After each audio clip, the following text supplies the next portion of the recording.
মন্ত্রীদের পদত্যাগের নির্দেশ দিয়েছেন কিছুক্ষণ আগে প্রধানমন্ত্রী শেখ হাসিনা। এ বিষয়ে আমাদেরকে সবশেষ তথ্য জানাবেন। আজ সকালে মন্ত্রিপরিষদ বৈঠকের সভা হয়েছে। সেই সভার শেষে মন্ত্রীদের যে অনানুষ্ঠানিক আলোচনা থাকে তার মধ্যে প্রধানমন্ত্রী শেখ হাসিনা এই বর্তমান মন্ত্রী পরিষদে যে যারা মন্ত্রী আছেন এদেরকে পদত্যাগের নির্দেশ দিয়েছেন প্রধানমন্ত্রী শেখ হাসিনা। খুব শিগগিরই তারা পদত্যাগ করবেন এবং ওবায়দুল কাদের আজ কিছুক্ষণ আগে গণভবনে ঢোকার সময় আমাদের সঙ্গে তার দেখা হয়েছে। তিনি আমাদের ডেকে বলেছেন যে তিনি কিছু ইনফরমেশন আমাদের দিতে চান। খুব অনানুষ্ঠানিক এই ব্রিফ করে আমাদেরকে এটি জানিয়েছেন। একই সাথে মানুষ কি উন্নয়ন কি মাতালেই খাইব না পেটে ভাত দিব? পেটে ভাত দিব আগে, তারপর হচ্ছে উন্নয়ন দিয়ে কি করবো? উন্নতি খাবেন না মাথায় দিবেন সেটা আপনাদের ব্যক্তিগত বিষয়। প্রধানমন্ত্রী শেখ হাসিনাকে যখনই পদত্যাগ করার আহ্বান করা হয় বা পদত্যাগের নোটিশ দেওয়া হয় তখন কিন্তু তিনি একটা কথাই সবসময় বলতেন যে আমাকে মানুষ কেন পদত্যাগ করতে বলে, আমি তো দেশের উন্নতি করেছি, আমি 15 বছর ক্ষমতায় এখানে বসে শুধু আমার নিজের ভালোটা দেখছি এরকম না, আমি দেশের মানুষের উন্নতি দেখেছি। এখন একটা মানুষ দ্রব্যমূল্যের দাম বাড়ার ফলে মানুষের উন্নতি হয়েছে, কারণ সেখান থেকে টাকা বা রাজস্ব অনেক আয় করতে পারছে, কিন্তু সাধারণ মানুষের আয় তো আর বাড়ে নাই, তারা তো আর কিনে খেতে পারতেছে না, সুতরাং তাদের ঘর বিল্ডিং হলেও তারা সেখানে না খেয়ে মারা যাচ্ছে। তো সাধারণ মানুষের দাবি আপনি উন্নতি, সেটা আপনি উন্নতি করার কোনো দরকার নাই, সাধারণ মানুষ যদি খেয়ে বাঁচতে পারে সেই ব্যবস্থা করুন। প্রধানমন্ত্রী শেখ হাসিনাকে পদত্যাগ করার জন্য সাধারণ মানুষ যেভাবে উঠে পড়ে লেগেছে সেই দৃশ্যগুলো সত্যি দলমত নির্বিশেষে আপনাকে পীড়া দিবে। তাই সাধারণ মানুষ কেন এত প্রতিবাদী হয়ে উঠলো সেই বিষয়গুলো আপনারা দেখবেন এবং প্রধানমন্ত্রী শেখ হাসিনা তাদের এমপিদেরকে কেন মন্ত্রীদেরকে কেন পদত্যাগ করার নির্দেশ দিয়েছে সেটাও আপনারা দেখবেন। বিশেষ করে প্রধানমন্ত্রী শেখ হাসিনা তার মন্ত্রিসভা যখন ভেঙে দিবে, অর্থাৎ তাদের যে সংবিধান বা তারা যে সংসদ আছে সেই সংসদ যখন বিলুপ্তি ঘোষণা করবে তখনও কিন্তু বাংলাদেশে স্বচ্ছ একটা নির্বাচন দেখতে পারবে মানুষ, কারণ তারা ক্ষমতায় থাকা অবস্থায় তারা যদি নির্বাচন দেয় সেই নির্বাচন সুষ্ঠু হবে না বলে সাধারণ মানুষের দাবি। তো প্রধানমন্ত্রী শেখ হাসিনা মন্ত্রীদেরকে পদত্যাগ করার নির্দেশ দিয়েছেন, সেই দৃশ্যটা আপনাদেরকে সেই লিস্টে কারা কারা রয়েছে সেটা শোনার আগে চলুন সাধারণ মানুষ কেন প্রধানমন্ত্রী শেখ হাসিনাকে নিয়ে এমন মন্তব্য করলো সেটা একটু শুনে আসি। এরপর প্রধানমন্ত্রী শেখ হাসিনা কোন কোন মন্ত্রীদেরকে পদত্যাগের নির্দেশ দিয়েছে সেটা কিন্তু দেখে যাবেন। চলুন আগে সাধারণ মানুষের বক্তব্য একটু শুনে আসি। আলুর দাম 50 টাকা, কষ্ট আছে না? মানুষ কি উন্নয়ন কি মাতালেই খাইব না পেটে ভাত দিব? পেটে ভাত দিব আগে, তারপর হচ্ছে উন্নয়ন দিয়ে কি করবো? এই উন্নয়নে 10 বছর থাকলে আমার বাপের আসলে কাঁচা ঘর, আমরা পাকা ঘর করছি না। আর হাসিনা 15 বছর হয়েছে উন্নয়ন করবে না? আমরা থাকলে কি উন্নয়ন করতাম না? বিএনপি থাকলে কি উন্নয়ন করতো না? খালি উন্নয়ন 15 বছর গেলে তো উন্নয়ন করছে না, দুর্নীতি করছে বেশি। একটা ব্রিজ করতে লাগে যদি 10 লাখে যা 50 লাখ লাগবে, 1 বছর করতে পারে 3 বছর বইয়া। তো কি করে এটি উন্নয়ন? উন্নয়ন হাসিনার পদত্যাগ হয়েছে আওয়ামী লীগের, সাধারণ জনগণের কোন উন্নয়ন হয় নাই। আপনি আমাকে দেখান সাধারণ কোন জনগণের উন্নয়ন হয়েছে? আজকে জনগণ খেতে পাচ্ছে না, দ্রব্যমূল্য যে ঊর্ধ্বগতি, জনগণের আজকে করুণ অবস্থা। আমাকে আমার ভোট দেওয়ার অধিকারটা ফিরিয়ে দিতে হবে যাতে আমি আমার ভোটটা দিতে পারি। এখন এই ডিসিশন নেবে সাধারণ জনগণ যে আমরা কাকে ক্ষমতায় রাখবো, ক্ষমতায় বিএনপি থাকবে না আওয়ামী লীগ থাকবে। উনারা যেহেতু এতই উন্নয়ন করেছে, জনগণের প্রতি যদি উনাদের আস্থা থাকে তাহলে কেন উনারা নির্দলীয় নিরপেক্ষ তত্ত্বাবধায়ক সরকারের অধীনে নির্বাচন দিতে চাচ্ছে না? আসলে তারা ভয় পায় জনগণকে। তারা জানে 2014 এবং 2018 সালে উনারা যে নির্বাচন করেছেন সেই নির্বাচন সাধারণ জনগণ প্রত্যাখ্যান করেছে, জনগণ ভোট দিতে পারে নাই, নিজের ভোট জনগণ দিতে পারে নাই, দিনের ভোট তারা রাতে দিয়েছে।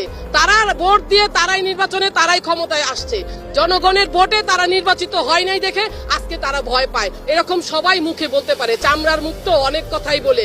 আসলে সাধারণ জনগণের সাথে নামুক, নেমে দেখুক যে জনগণ কি দুর্ভিক্ষের মধ্যে আছে। জনগণ আজকে এই সরকারকে প্রত্যাখ্যান করেছে এবং এই সরকারকে চায় না।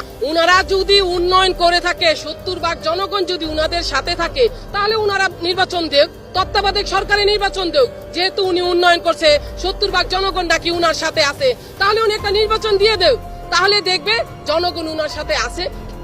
যুদ্ধ ঘোষণা দিচ্ছিল না উনার বাপে, আমরা সেই যুদ্ধ ঘোষণা দিলাম, উনারা রাজপথে নামতে বলে। উন্নয়ন করছে, বাঙালি এখন পাঙ্কাশ মাছও খাইতে পারে না। উনি বলে বাইগনের বদলে মিষ্টি কুমড় দিয়া বাইগনি ভাজতে, কাঁচামরিচ শুকায় রাখতে, এটি কি কোনো ভাষা হইল নি? একটা দেশ যে চালায় তার এটা একটা ভাষা হইলো? সে ভাষা জানে না, সে ভাষা জানে না। তারে আসতে বলেন, আজকের এই দিন তারা দেখতে বলেন, সে দেখে স্টক করবো, হাতে 6টা বলক পড়বো। তার মোদি তার অপারেশন করতে হইব, অন্য কেউ করতে পারবো না। সে বলে উন্নয়ন করতে, কি উন্নয়ন করছে? আজকে এত মহিলারা দেখেন তো কির জন্য নামছে, পেটের জন্য নামছে। এত আমার ভাইয়েরা কিসের জন্য নামছে? ব্যবসা নাই, গরিবের খাবার নাই, কাপড় নাই। উনি তো একটা ভোট ভিক্ষা ছিল, চাইছিল বাংলাদেশ আইসা আমার একটা ভোট ভিক্ষা দাও। জনগণ ফুলে উনার একটা ভোট ভিক্ষা দিছে, ভোট পায়া সে রয়েছে গিলা।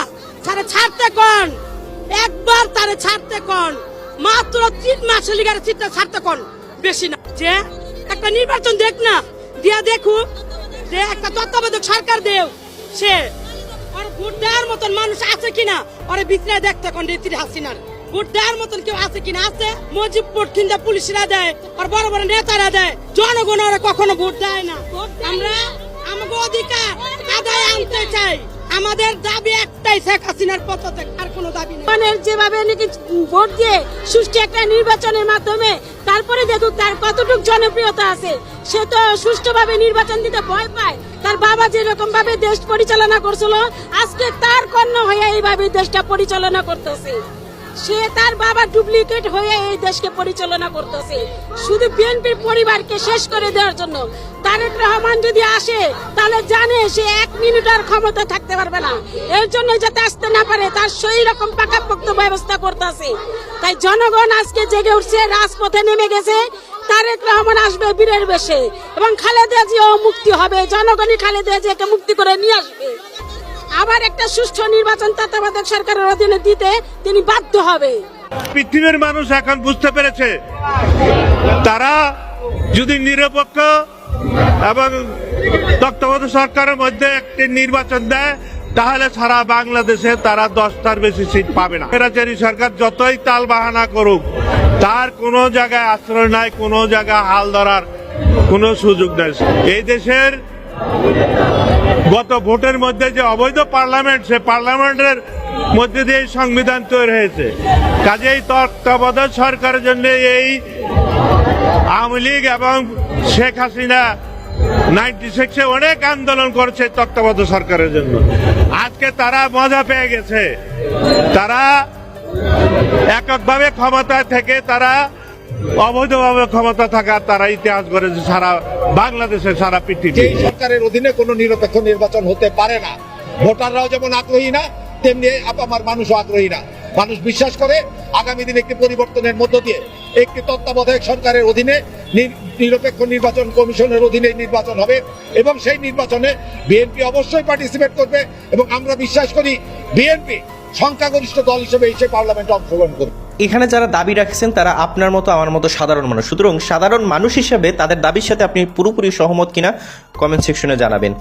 তো প্রধানমন্ত্রী শেখ হাসিনা এই মন্ত্রীদের পদত্যাগ কেন করতে বললেন বা কেন বললেন, এই কথাটার পিছনে যৌক্তিক কারণ খুঁজতে গেলে আপনাদেরকে একটু সংবিধানের দিকে তাকাতে হবে। কারণ একজন এমপি বা একজন প্রধানমন্ত্রী তিনি কিন্তু আজীবনের জন্য ক্ষমতায় আসেন না। তিনি যখন ক্ষমতা আসেন 5 বছরের জন্য ক্ষমতা আসেন।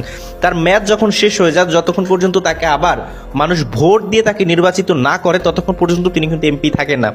সুতরাং তাদের মেয়াদ শেষ হওয়ার মানে 5 বছর যখন শেষ হবে তার লাস্ট 3 মাস আগে, অর্থাৎ 3 মাস আগেই কিন্তু তাদেরকে তফসিল ঘোষণা করতে হয়, নির্বাচন করার জন্য যে ব্যবস্থা সেগুলো করতে হয়।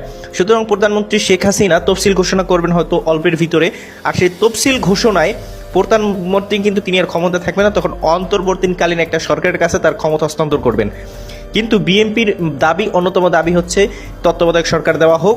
প্রধানমন্ত্রী শেখ হাসিনার যেই পাতানো যেই মানে দায়িত্ব যিনি পালন করবে তিনি না থেকে যাতে তত্ত্বাবধায়ক সরকার আসে, তাহলেই তারা মানে বিএনপি বা যে সমস্ত বিরোধী দলীয় নেতাকর্মীরা রয়েছে তারাই অংশগ্রহণমূলক নির্বাচন করবে। অন্যথায় তারা কোনোভাবেই নির্বাচন হতে দেবে না বা তফসিল ঘোষণা করতে বাধা দেবে। 28শে অক্টোবর তাদের যে মহাসমাবেশ হবে সেই সমাবেশ থেকেই এটার সিদ্ধান্ত নেবে। তো আপনি আসলে প্রধানমন্ত্রী শেখ হাসিনার অধীনেই নির্বাচন চান নাকি তত্ত্বাবধায়ক সরকার অধীনে নির্বাচন চান? আপনার মতামত আপনি কমেন্ট সেকশনে লিখে যাবেন। ভালো থাকবেন সবাই। আসসালামু আলাইকুম ওয়া রাহমাতুল্লাহ।